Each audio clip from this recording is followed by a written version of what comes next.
If you're self-employed in Canada, your benefits problem might be bigger than you think. With no employer plan, no built-in retirement help, no safety net for when the income slows down. Most people think self-employment means freedom, which it does, but it also means that you become the HR department, the benefits department, and the retirement department. If you don't build a plan yourself, then nobody else will. And that's where a lot of young freelancers are actually getting caught. They stay focused on making the money today, and they ignore what happens if they get sick, get burned out, or hit a slow month. The problem isn't that you're lazy. The problem is that no one teaches you how expensive missing benefits really is. According to Statistics Canada, a significant share of self-employed Canadians are not contributing regularly to retirement savings. That really matters because the longer that we wait, the harder it gets to catch up. Small delays now turn into big gaps in the future. Now let's take Sarah, for example, a 28-year-old freelance graphic designer in Toronto. She's making $70,000 a year. On paper, that looks solid.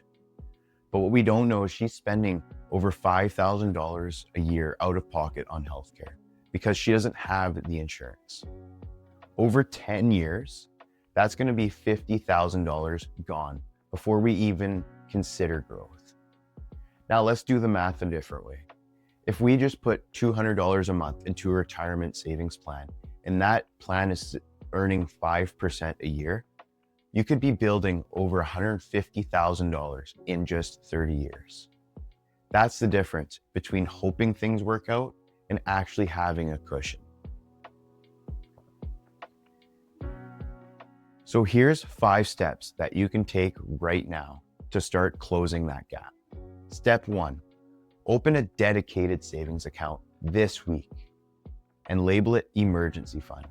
Even $50 a month helps build a buffer that protects your income when a slow month hits.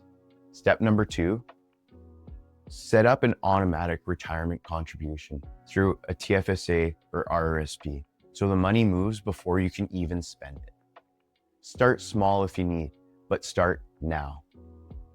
Step 3, price out a basic health and dental plan for your self-employed Canadians.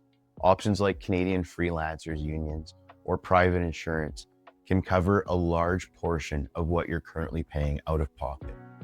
Step 4, look into disability insurance that's designed for self-employed individuals. If your income stopped tomorrow, this is the coverage that keeps your mortgage bills from becoming a crisis.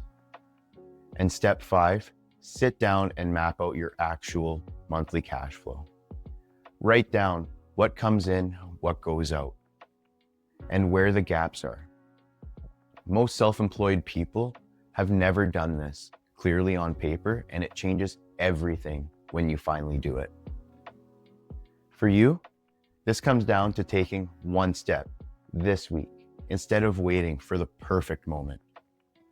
Build the emergency fund, start the retirement contributions, find out what protection you're missing before one bad month creates an even bigger problem.